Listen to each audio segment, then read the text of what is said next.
Before we begin, viewer discretion is strongly advised. The following is for educational and entertainment purposes only. This is the verbatim federal courtroom testimony of the Sean Diddy Combs trial, as reported by Inner City Press. Ice Cube entered the courtroom carrying a manila folder packed with documents, voice memos, and names. The room buzzed with whispered speculation. He stood before the jury and said, "Some of y'all didn't realize I'm not part of the club, and that's what pissed them off." The words cut through the silence. He continued, "This isn't about music. This is about the truth." Cube claimed Diddy, Oprah, and Quincy Jones operated a secret circle controlling the industry.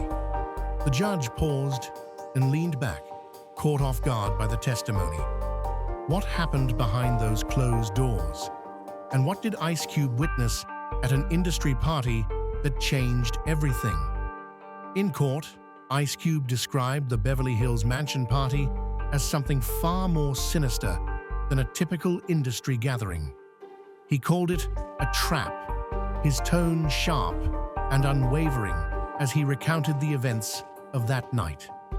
The invitation had seemed innocent, an exclusive party hosted by one of Hollywood's most powerful names. But as soon as he arrived, Cube said he could sense something was wrong. Security guards flanked the entrance, scanning each person who walked in. Phones were confiscated immediately, and guests were warned to keep their voices down. What should have been a celebration felt silent and sterile, more like an operation than a social event. Inside, the atmosphere grew heavier. Cube described how dim lighting cast long shadows, making it difficult to see who was present. There was no music, no laughter, no conversation. Just the sound of footsteps echoing through the halls and the muffled movement behind closed doors. As he moved through the mansion, Cube noticed unmarked rooms, some with doors slightly open, strange sounds drifting out. The tension in the air was unmistakable, and he kept his guard up, uncertain about what might happen next. He stopped at one doorway and saw something that would stay with him for years. A major celebrity, someone Cube said he had admired, was slumped motionless on a couch. A camera was pointed directly at the figure, a professional setup, not a phone. "You didn't just ruin lives, you filmed them first," Cube said, his voice steady but laced with anger.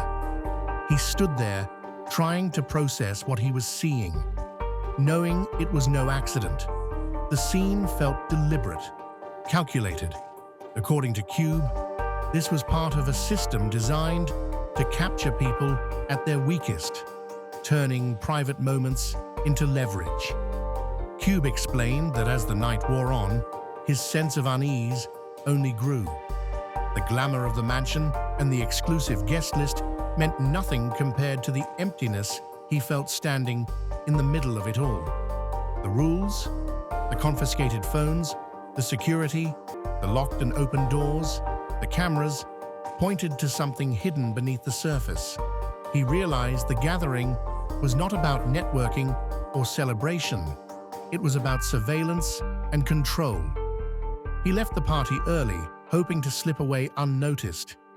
He testified that he wasn't sure if others understood what was happening or if they simply accepted it as another odd night in Hollywood. For Cube, it was clear the event was orchestrated for a purpose far beyond socializing. The confirmation came the next day. Cube received a call from a blocked number. No greeting, no explanation, just a single sentence. "We saw you leave." He said he felt a chill when the blocked caller warned, "We saw you leave." And that's when he realized it was all about control. Someone had watched him from the moment he entered the house until the moment he left. The message was unmistakable. Even though he hadn't done anything wrong, the warning was clear. This was not just about attending a party. It was about being monitored, about the threat of consequences for anyone who stepped out of line. Cube testified that these parties were not isolated events. He claimed Diddy's circle didn't host celebrations. They created opportunities to record people at their most vulnerable. Everyone thinks they record music, Cube said, but they're recording something else entirely. The footage, he believed, was archived and used as leverage. The willingness of people in the industry to comply, he explained, was not voluntary, but coerced by the threat of exposure. That phone call marked a turning point. Cube decided to distance himself from similar gatherings and from those who organized them. The allure of these exclusive events was strong, but he saw the risk beneath the surface. For him, walking away was a risk, but staying involved was far more dangerous. He began to view these parties as part of a larger, tightly controlled system, a club designed to keep everyone in line.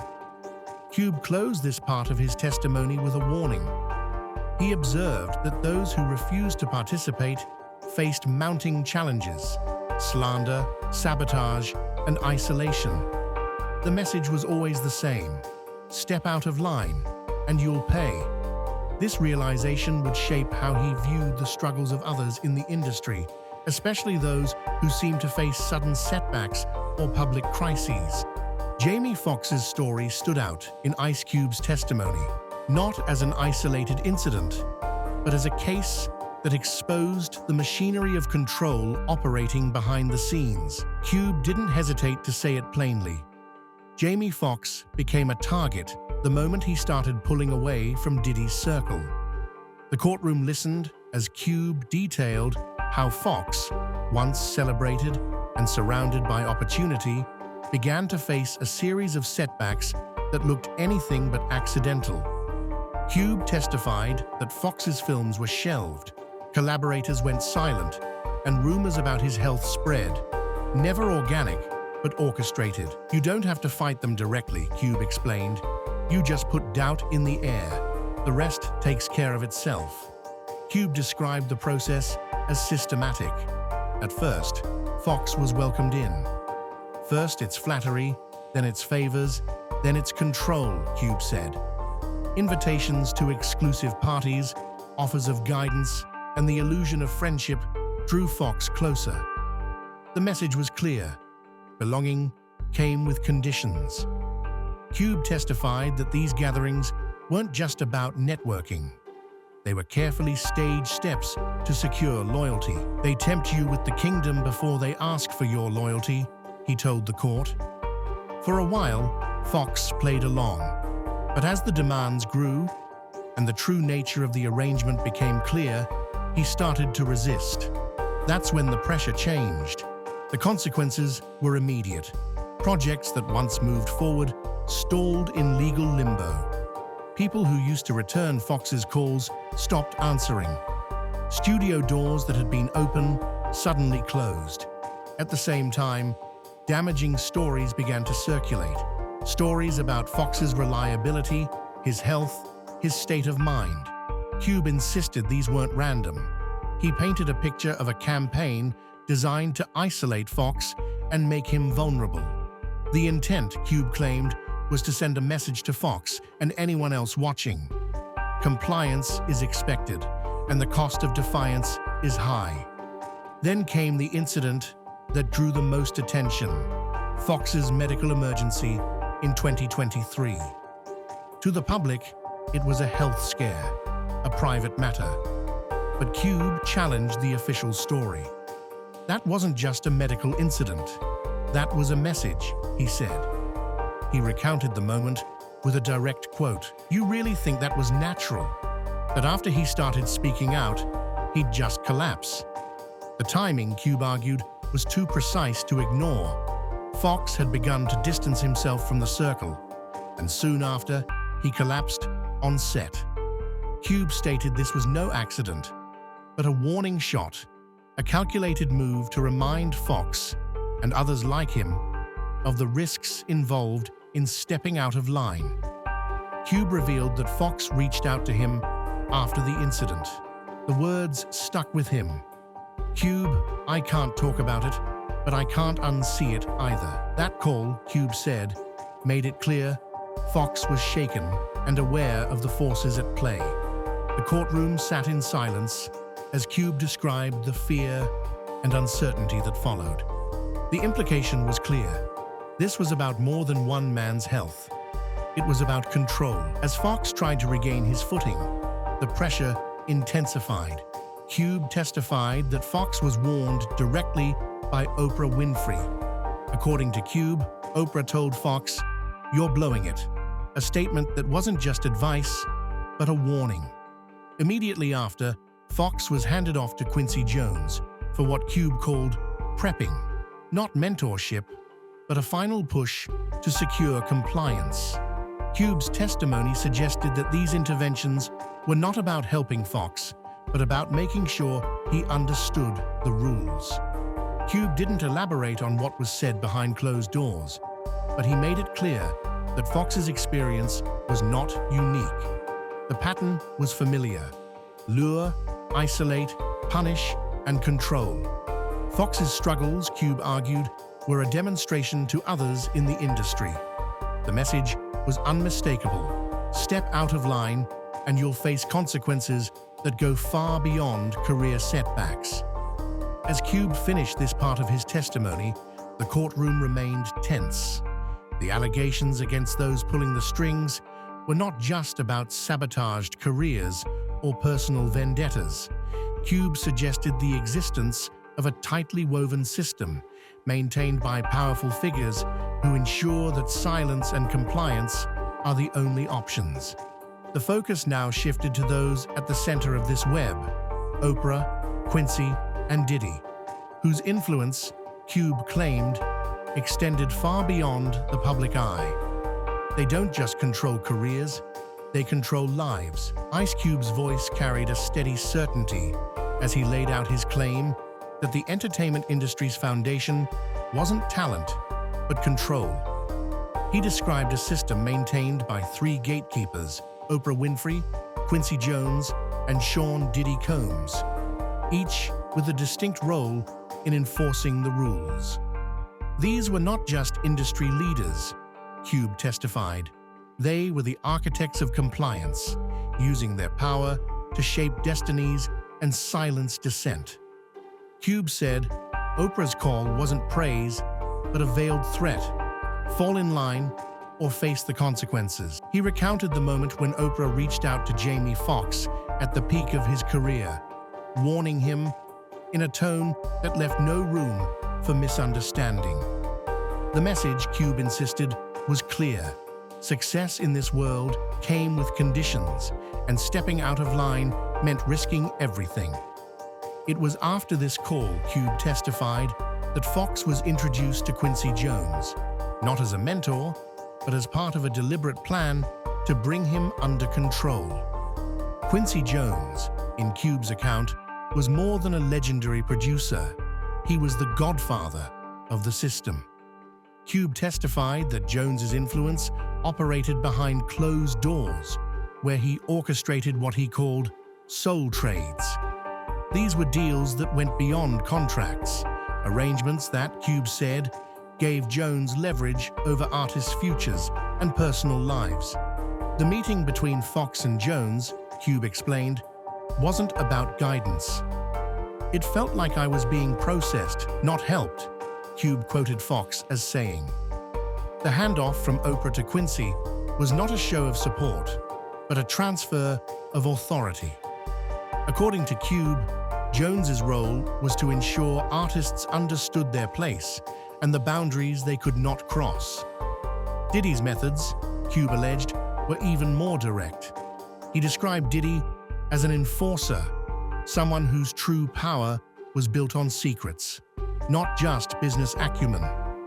According to Cube's testimony, Diddy maintained control through a system of surveillance and blackmail. It wasn't just rumors or whispered threats, it was evidence.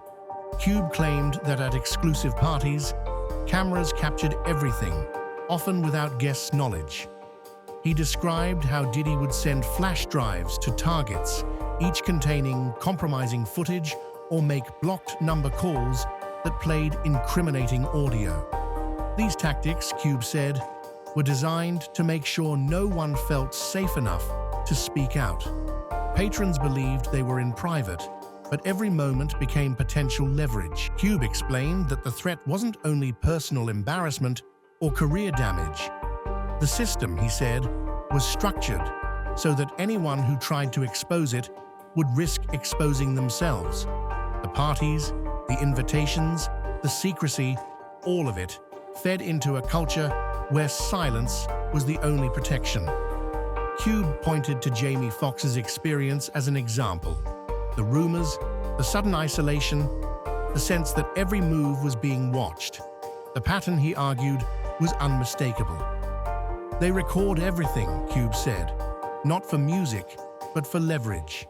You think it's your night to celebrate, but they're waiting for a moment to own you. He described a network where every interaction could be weaponized, where the promise of fame was always tied to the threat of exposure. The result was a climate of fear and compliance. Those who didn't play along, Cube testified, saw their careers dismantled, sometimes in public, sometimes in silence. The gatekeepers, he said, each played their part. Oprah used her influence to deliver warnings. Quincy enforced the rules through soul trades, and Diddy held the evidence that kept everyone in check. Cube's warning extended beyond the stars at the center of his testimony. He argued that silence wasn't just self-preservation, it was collaboration. If you stay quiet, you're not just protecting yourself, you're protecting them. The industry, Cube said, thrived on that silence, using it as the foundation for continued control. The consequences for speaking out were clear, but the consequences for staying silent, he suggested, were just as serious. As Cube finished laying out the structure of this system, the tension in the room was unmistakable. The details were specific, and the implications broad. His words challenged not only the individuals he named, but the entire code that governed the industry. The courtroom remained silent, the weight of the allegations settling over everyone present. What came next would not just be a summary or a closing argument. Cube was about to deliver a statement that would confront the system head-on, refusing to let silence win. They didn't kill Jamie. They didn't kill me. They just made us louder. Ice Cube's final words echoed in the courtroom, a statement of defiance and warning. He urged artists and viewers alike to question who truly controls access to their dreams and to recognize the price that comes with silence. This is a warning painted in a courtroom. What will happen when the silence finally shatters? So, if this system exists, who will speak out next? Tell us below. If this blew your mind, let us know in the comments. Do you think Hollywood really operates this way? Like and subscribe for more insider stories.